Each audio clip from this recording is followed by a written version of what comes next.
नमस्कार दोस्तों, एक और वीडियो में आप सभी का एक बार फिर से स्वागत है। तो साथियों, आज के वीडियो में हम बात करने वाले हैं एसआई भर्ती के पिछले प्रश्न पत्र की, जो कि अपना हिंदी का प्रश्न पत्र है वो रहने वाला है। तो इसमें हम देखेंगे कि पिछली बार एसआई भर्ती में हिंदी विषय में किस प्रकार के क्वेश्चन है वो पूछे गए थे। तो आप क्लास को पूरा देखें और अपने साथियों को शेयर भी करें। हिंदी विषय के सभी प्रश्न पत्र का सॉल्यूशन हम यहाँ पर व्याख्या सहित है वो लगातार अपने चैनल पर करते रहेंगे। तो ये एसआई भर्ती का पेपर है जो पिछली बार 13/9/2021 को आयोजित की गई थी। 3 शिफ्टों में पिछली बार है वो एसआई की भर्ती प्रतियोगी परीक्षा के पेपर है वो आयोजित हुए थे। तो ये पहली शिफ्ट का आज का अपना पेपर है और पेपर फर्स्ट ये हिंदी का पेपर था। तो देखते हैं इसमें किस प्रकार के क्वेश्चन है वो पूछे गए थे। तो पहला क्वेश्चन आपके सामने है। पहला क्वेश्चन है साथियों आपका प्रत्यय से संबंधित। तो इसमें आपसे पूछा गया है कि इनमें से किस शब्द में इन प्रत्यय है वो नहीं लगा हुआ है, वो आपको यहाँ पर बताना है। तो देखिए, नमकीन, रंगीन, गमगीन और शौकीन। तो इसको यदि अपने देखें प्रत्यय अलग करके, तो इसमें आपका बनेगा नमक धन ईन, नमक धन ईन। तो इसमें आपका ईन प्रत्यय वो लगा हुआ है। और एक आपका रंगीन, तो ये आपका हो जाएगा रंग धन ईन, इसमें भी आपका ईन प्रत्यय लगा हुआ है। एक है आपका यहाँ पर तीसरा शब्द गम धन गीन। और चौथा जो आपका विकल्प है वो है शौकीन, तो ये हो जाएगा आपका शौक धन ईन। तो इसमें देखिए कौन से में ईन प्रत्यय नहीं है, तो इसमें आपका गम धन गीन, इसमें आपका ईन प्रत्यय वो नहीं है। तो यहाँ पर आपको पूछा है कि कौन से विकल्प में ईन प्रत्यय नहीं है, तो 3 नंबर ऑप्शन यहाँ पर आपका विकल्प है वो सही आंसर के रूप में रहेगा। बाकी सभी में आपका इन प्रत्यय वो लगा हुआ है।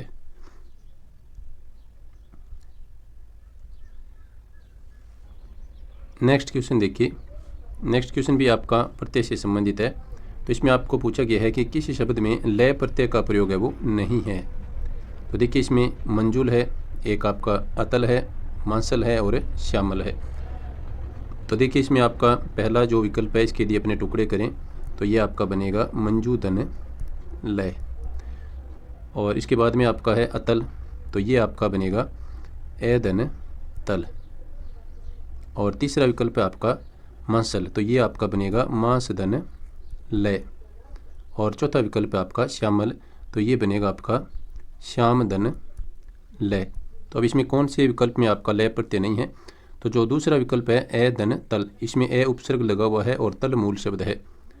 तो इसमें आपका यही विकल्प राइट आंसर है वो हो जाएगा। इसमें आपका लय प्रत्यय नहीं है क्योंकि इसमें ए उपसर्ग है और तल इसमें आपका मूल शब्द है वो रहेगा। यदि इसको आप इस प्रकार से लिखेंगे तो भी पता चल जाएगा अत धन लय, क्योंकि अत है वो कोई एक तरह से सार्थक शब्द नहीं है। तो इसके चलते भी यहाँ पर आपका लय प्रत्यय नहीं होगा, जबकि इसके लिए अपने टुकड़े करेंगे तो ए धन तल बनेगा। तो इसमें आपका 2 नंबर विकल्प है वो लय प्रत्यय वाला नहीं है। नेक्स्ट क्वेश्चन देखिए, किस शब्द में गार प्रत्यय का प्रयोग है नहीं हुआ है। तो देखिए, इसके अपने टुकड़े करके देखते हैं। पहला जो अपना विकल्प है वो है स्नानागार, तो इसका यदि अपने टुकड़े करें तो स्नान धन आगार बनेगा। और यादगार में याद धन गार। और मददगार में आपका होगा मदद धन गार। और चौथा विकल्प है रोजगार, तो रोज धन गार। तो अब देखिए, इसमें कौन से में आपका गार प्रत्यय नहीं आया है, तो स्नान धन आगार। इसमें आगार है वो एक स्थान के लिए अपने प्रयोग करते हैं, आगार का अर्थ होता है स्थान। तो इसमें गार प्रत्यय वो नहीं है। बाकी सभी में आपका गार प्रत्यय देखिए लगा हुआ है। तो यहाँ पर आपका राइट आंसर हो जाएगा स्नानागार, स्नान धन आगार। और आगार का अर्थ होता है स्थान, यानी स्नान करने का जो स्थान है उसको अपने क्या बोलते हैं, स्नानागार बोलते हैं। नेक्स्ट क्वेश्चन देखिए। आपसे निवेदन कि आप क्लास को लाइक और शेयर अवश्य करें और कमेंट में फीडबैक अपना है वो अवश्य देवें, ताकि हम आगे की कला का जो आपकी क्लास है वो लगातार जारी रख सकें। इस क्लास से अपने को जितना बेहतर फीडबैक मिलेगा उतना ही आपको लगातार आगे की क्लास हैं वो मिलती रहेगी। तो एसआई की तैयारी करने वाले सभी साथियों को आप ये पुराने प्रश्न पत्र हिंदी के वीडियो आप अवश्य शेयर करें। नेक्स्ट क्वेश्चन देखिए, निम्नलिखित में से तत्सम शब्द है वो नहीं है। तो कौन सा नहीं है वो देखिए, दुर्बल, आदर, त्योहार और बिंदु। इसमें देखिए आपका जो दुर्बल है ये आपका तत्सम है और इसका तद्भव क्या बनेगा, तो इसका तद्भव बनता है दुबला। दुबला ये इसका तद्भव हो जाएगा। और अदर शब्द है साथियों, ये अदर तत्सम भी है और तद्भव भी है। और त्यौहार शब्द है ये आपका यहाँ पर राइट आंसर हो जाएगा, क्योंकि त्यौहार शब्द है वो यहाँ पर तद्भव है। और त्यौहार का तत्सम क्या होता है, तो त्यौहार का तत्सम होगा तिथिवार। तिथिवार ये इसका तत्सम होता है। और एक आपका जो बिंदु दिया है, तो बिंदु का जो तद्भव होगा वो होगा बूंद, ये इसका तद्भव है। जबकि यहाँ पर तिथिवार जो शब्द है ये यहाँ पर क्या है, इसका तत्सम शब्द है। तो यहाँ पर त्यौहार है वो तद्भव के रूप में आया है, बाकी तीनों यहाँ पर क्या है, तत्सम शब्द है। नेक्स्ट क्वेश्चन देखिए, किस विकल्प में सभी शब्द है वो तत्सम है। तो देखते हैं इसमें कौन से विकल्प में सभी शब्द है वो तत्सम है। तो देखिए यहाँ पर विवाह है, कहानी और नाच। तो कहानी आपका क्या है, तद्भव है। इसका तत्सम क्या होगा, इसका तत्सम होगा आपका कथा। नेक्स्ट है धैर्य, परख और प्रगट। तो यहाँ पर धैर्य तत्सम है, परख भी आपका क्या है, तद्भव है, और प्रगट क्या है, आपका तद्भव है। आग ये आपका तद्भव है, इसका तत्सम होता है अग्नि। और पत्थर आपका क्या है, तत्सम है। और दही यहाँ पर क्या है, तद्भव है। तो दही का जो आपका तत्सम होता है वो होता है दधी। नेक्स्ट जो आपका विकल्प है दंड, सिर और साग, ये तीनों ही विकल्प में क्या है, यहाँ पर तत्सम शब्द है वो दिए गए हैं। तो यहाँ पर 4 नंबर ऑप्शन आपका राइट आंसर है वो रहेगा, जिसमें तीनों ही शब्द क्या है, तत्सम शब्द है। नेक्स्ट क्वेश्चन देखिए, इनमें से किस शब्द में कोई उपसर्ग है वो नहीं लगा हुआ है। तो देखते हैं बेकार, तो इसके लिए अपने टुकड़े करें यहाँ पर। तो बेधन कार, बेधन कार आपका अलग है और बे इसमें उपसर्ग लगा हुआ है। और बेलदार, तो बेलदार में आपका यदि अपने टुकड़े करके देखें तो बेलधन दार। और बेखबर में आपका बेधन खबर, बेधन खबर। और नेक्स्ट है बेगुनाह, तो इसमें आपका हो जाएगा बेधन गुनाह। तो इसमें बे उपसर्ग है वो लगा हुआ है सभी में।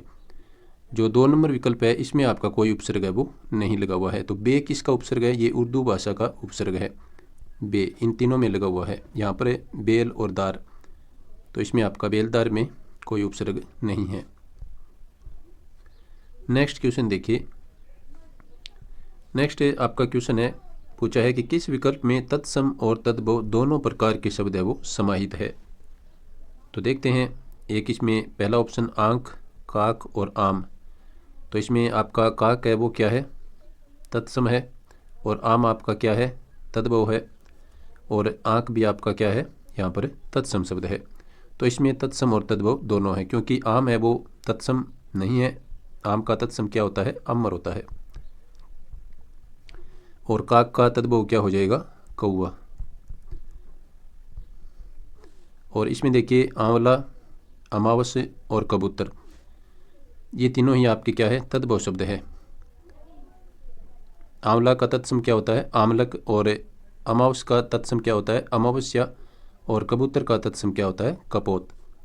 तो यहाँ पर जो पहला विकल्प है इसमें आपके तत्सम और तद्भव दोनों ही दिए हुए हैं, तो यही विकल्प आपका राइट आंसर है वो हो जाएगा। नेक्स्ट विकल्प में यदि देखें तो आसरा क्या है, तद्भव है, इसका तत्सम होता है आश्रय। और पकवान ये आपका तद्भव है। और दही आपका क्या है, तद्भव है। तो नेक्स्ट है गांव, ये आपका तद्भव है। और बाग यहाँ पर क्या है, तद्भव है। और बिच्छू भी आपका तद्भव है, क्योंकि गांव है इसका यदि अपनी बात करें तो तत्सम होगा ग्राम। और बाग का तत्सम होगा व्याघ्र। और यहाँ पर बिच्छू दिया है, इसका तत्सम होता है वृश्चिचक, वृश्चिचक। इसमें आपका वृश्चिचक इस प्रकार से अपने लिखते हैं।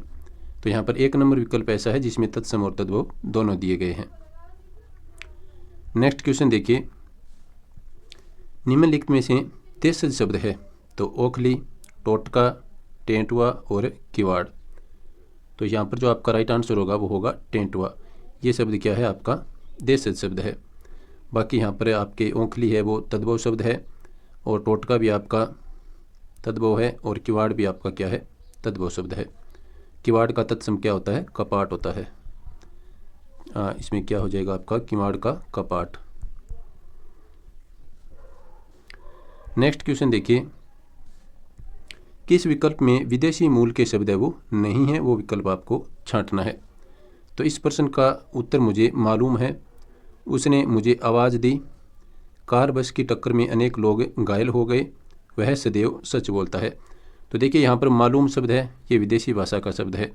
यहाँ पर जो आवाज़ शब्द है ये भी आपका विदेशी भाषा का शब्द है, और यहाँ पर आपका कार और बस है, ये दोनों ही विदेशी भाषा के अंग्रेजी के शब्द हैं।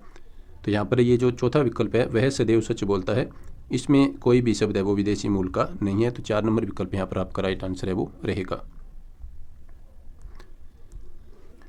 नेक्स्ट क्वेश्चन देखिए, किस विकल्प में कोई भी शब्द है वो विदेशी मूल का नहीं है, यानी विदेशी शब्द कौन से विकल्प में नहीं है वो आपको यहाँ पर बताना है। तो देखते हैं, दोस्त और खुशी ये दोनों ही विदेशी मूल के शब्द हैं।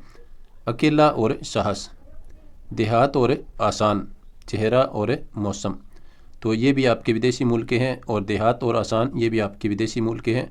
जबकि अकेला और साहस है ये अपने क्या है, इनमें विदेशी मूल का कोई भी शब्द नहीं है, ये आपके तत्सम और तद्भव से संबंधित है। नेक्स्ट क्वेश्चन देखिए, किस विकल्प के सभी शब्द है वो तद्भव शब्द है, तो वो आपको यहाँ पर बताना है। तो देखिए यहाँ पर सहज, संजोग और समंदर ये तीनों ही क्या है, तत्सम शब्द है। गात, गाहक और गणपति ये भी आपकी क्या है, यहाँ पर तद्भव शब्द है। चांद ये भी आपका तद्भव है। नेक्स्ट विकल्प में छकड़ा, काजल और खेत ये आपके क्या है, तीनों ही यहाँ पर तद्भव शब्द है। तो 4 नंबर विकल्प है वो आपका राइट आंसर यहाँ पर हो जाएगा, क्योंकि खेत का जो आपका तत्सम होता है वो होता है क्षेत्र, और काजल का आपका जो तत्सम होगा वो होगा कजल। नेक्स्ट देखिए, इनमें से विशेषण से बनी भाववाचक संज्ञा नहीं है, तो कौन से विकल्प में विशेषण से बनी भाववाचक संज्ञा नहीं है। तो देखते हैं, इसमें प्राथमिकता, सुंदरता, समता और ममता। तो ममता यहाँ पर है वो भाववाचक संज्ञा से बना विशेषण है वो नहीं है, यानी विशेषण से बनी हुई भाववाचक संज्ञा नहीं है। तो 4 नंबर विकल्प आपका यहाँ पर राइट आंसर है वो रहेगा। नेक्स्ट क्वेश्चन देखिए, इसमें जो आपका ममता शब्द है ये सर्वनाम से बना है, इसमें मम सर्वनाम है आपका, ममदन त। नेक्स्ट क्वेश्चन देखिए, इनमें से क्रिया से बनी भाववाचक संज्ञा नहीं है, यानी 3 विकल्प है उनमें क्रिया से बनी हुई भाववाचक संज्ञा है, एक विकल्प जिसमें नहीं है वो आपको यहाँ पर बताना है। तो पढ़ाई ये आपका पढ़ना क्रिया से बनी हुई भाववाचक संज्ञा है, तो इसमें पढ़ना क्रिया है। दौड़ में आपकी दौड़ना क्रिया है, और उतराई में आपकी क्या है, उतारना क्रिया है। और नेक्स्ट जो आपका विकल्प है यही आपका राइट आंसर हो जाएगा। इसमें खट्टा शब्द क्या है, विशेषण है, तो ये विशेषण से बनी भाववाचक संज्ञा है, न कि क्रिया से। तो 4 नंबर विकल्प आपका यहाँ पर राइट आंसर है वो रहेगा। नेक्स्ट क्वेश्चन देखिए, गुणवाचक विशेषण से संबंधित वाक्य कौन सा है। तो देखते हैं, इसमें बालक पहली कक्षा में पढ़ता है, संख्यावाचक विशेषण से संबंधित ये वाक्य है। यह पुस्तक मेरी है, हमें कपटी व्यक्ति से दूर रहना चाहिए, और समारोह में अनेक लोग हैं वो उपस्थित थे। तो यहाँ पर गुणवाचक विशेषण से संबंधित जो आपका वाक्य नहीं है, तो साथियों वो यहाँ पर हो जाएगा आपका 3 नंबर विकल्प। गुणवाचक विशेषण से संबंधित यहाँ पर वाक्य कौन सा है ये आपसे पूछा है। तो 3 नंबर विकल्प में देखिए, इसमें कपटी व्यक्ति, तो कपटी है वो व्यक्ति का क्या है, गुण है, तो यही आपका राइट आंसर है वो रहेगा। नेक्स्ट क्वेश्चन देखिए,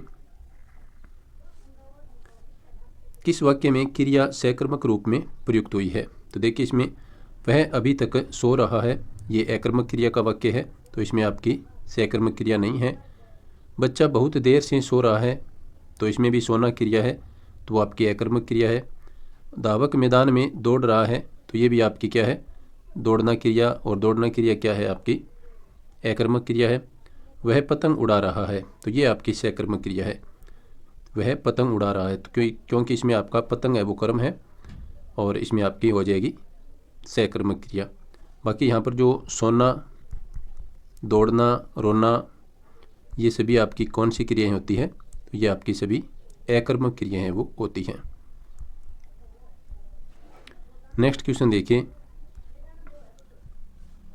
किस विकल्प में सभी संज्ञा शब्द है वो क्रिया शब्दों से निर्मित है। तो देखते हैं, भूल और हंसी, तो भूलना क्रिया है इसमें, और एक आपकी हंसी, तो इसमें हंसना क्रिया है। तो यही विकल्प आपका राइट आंसर है वो हो जाएगा। इसमें देखिए, शिक्षा और अच्छाई दोनों ही क्रिया से बने हुए शब्द नहीं हैं। मिठास और चुनाव, इनमें भी कोई क्रिया नहीं है। पूजा इसमें क्रिया है, और जवानी इसमें भी कोई क्रिया है वो नहीं है।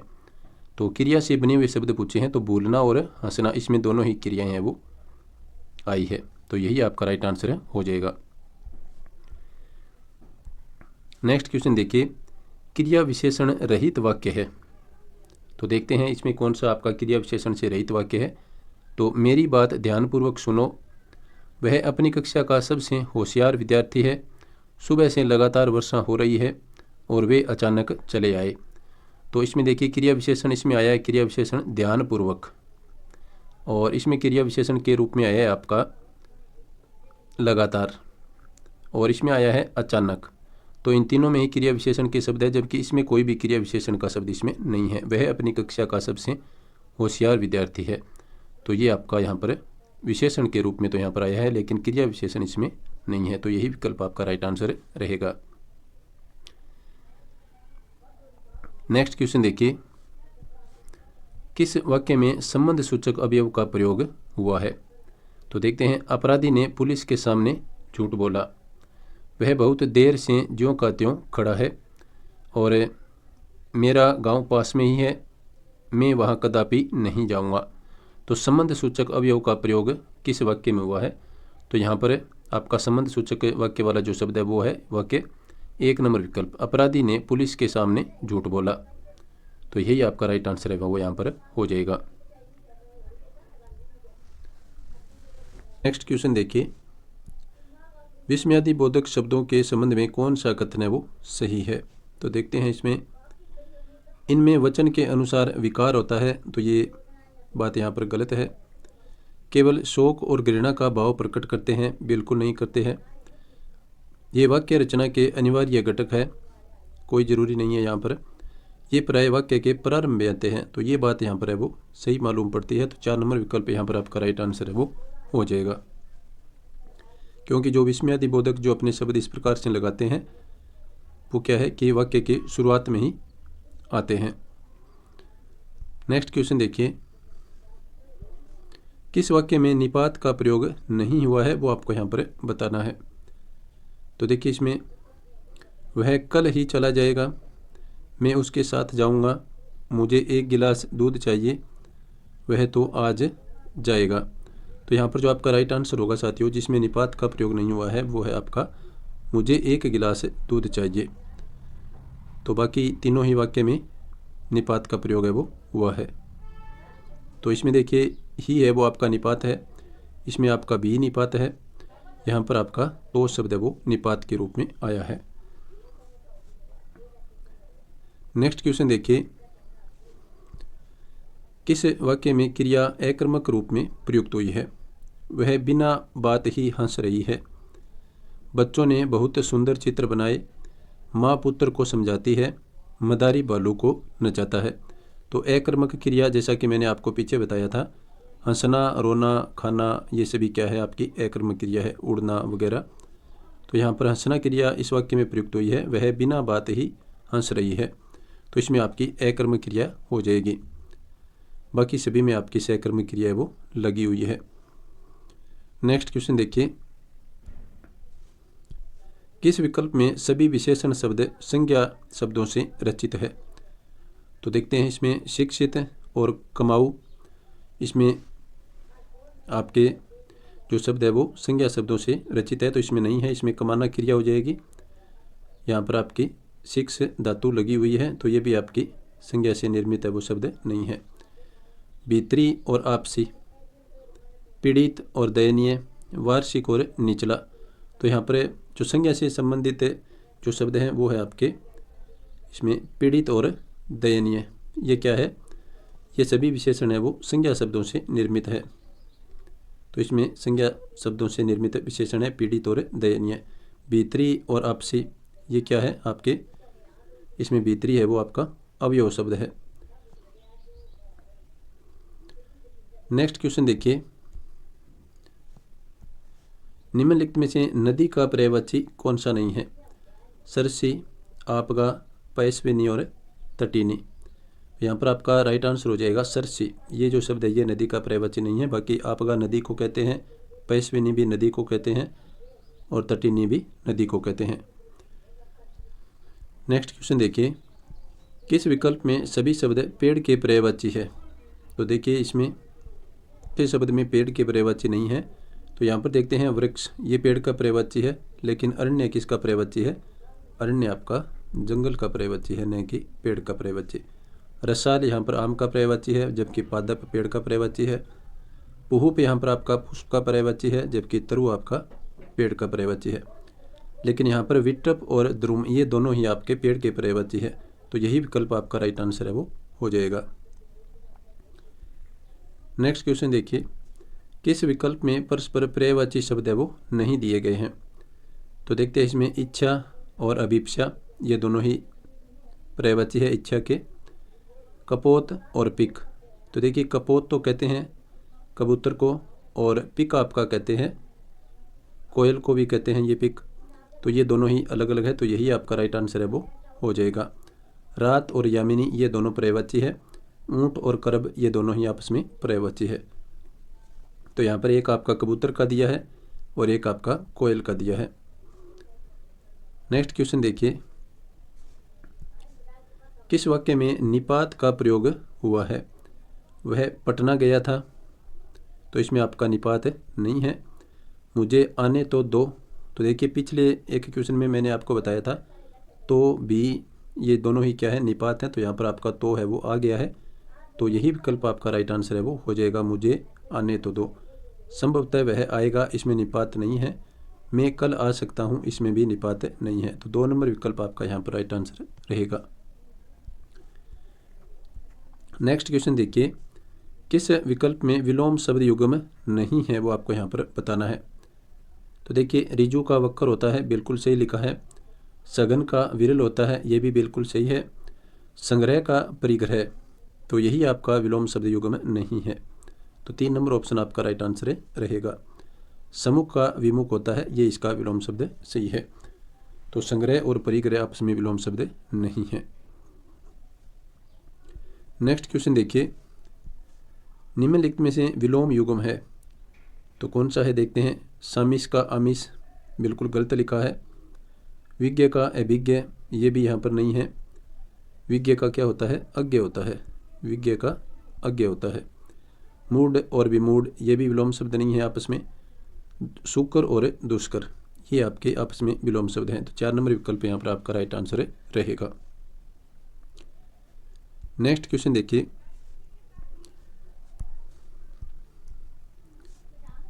किस विकल्प में समश्रुत भिन्नार्थक शब्दों का अर्थभेद है वो सही नहीं दिया गया है? तो देखते हैं।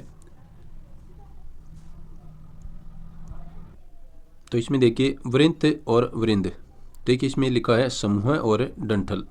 तो वृंत का होता है डंठल और वृंद का होता है समूह। तो ये आपका यहाँ पर उल्टा लिखा है, तो यही आपका राइट आंसर है वो हो जाएगा। बाकी आगे देखें तो शोथ का अर्थ होता है सुजन और शोध का होता है आपका शुद्धि संस्कार और वसन का होता है आपका कपड़ा और व्यसन का होता है बुरी लत। रित का होता है सही या सच्चा और ऋतु का होता है मौसम और वर्ष का एक भाग। तो ये तीनों ही आपके सही दिए गए हैं। पहले में आपके आपके दोनों शब्द हैं वो उल्टे लिखे गए हैं, तो ये आपका राइट आंसर नहीं है। तो 1 नंबर विकल्प इसमें आंसर होगा। नेक्स्ट क्वेश्चन देखिए, किन समश्रुत शब्दों का अर्थभेद सही नहीं दिया गया है? तो देखते हैं इसमें कौन से में सही नहीं है। हरण और हरिण, तो हरण होता है चुराना और हरिण होता है मृग, ये बिल्कुल सही दिया गया है।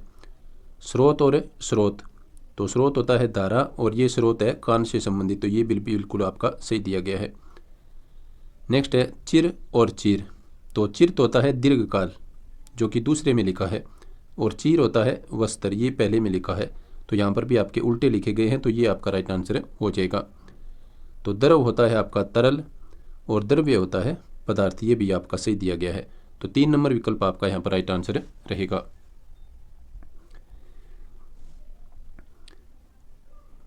परिच्छेद और परिच्छेद शब्दों का सही अर्थ आपको यहाँ पर बताना है कि कौन से विकल्प में सही दिया गया है। तो देखिए आवरण, परिच्छेद का अर्थ क्या होता है, आवरण होता है, और परिच्छेद का होता है अनुभाग। तो पहले ही विकल्प में आपका राइट आंसर है वो मिल गया है। परिच्छेद आवरण होता है और परिच्छेद होता है अनुभाग। बाकी आगे के जो विकल्प हैं उनको अपने यहाँ पर देखने का कोई मतलब नहीं है।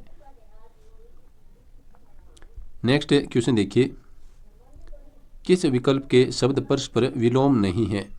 तो देखिए सम्य और वैषम्य ये आपके विलोम शब्द है। सापेक्ष का निरपेक्ष होता है, ये भी सही है। रित का अनृत होता है, ये भी आपका सही है। श्लाघनीय का प्रशंसनीय नहीं होता, तो यह आपका राइट आंसर है वो हो जाएगा। इसमें परस्पर विलोम शब्द नहीं दिए गए हैं। श्लाघनीय का होता है निंदनीय, और यहाँ पर श्लाघनीय क्या लिखा है, प्रशंसनीय, जो कि दोनों ही आपस में समानार्थी शब्द है। तो ये थी आज की अपनी क्लास। आपको कैसी लगी आप कमेंट के माध्यम से अवश्य बताएं, और नेक्स्ट क्लास आपको बहुत जल्द है वो मिलने वाली है। एसआई भर्ती के सभी हिंदी के प्रश्न पत्रों का सॉल्यूशन हम करेंगे। 2021 में जो आपका पेपर हुआ था एसआई का, उन सभी 300 क्वेश्चनों का सॉल्यूशन आपको यहाँ पर मिलने वाला है। तो आप चैनल को सब्सक्राइब कर लें और अपने साथियों को शेयर भी करें। वीडियो देखने के लिए सभी साथियों का धन्यवाद। नमस्कार।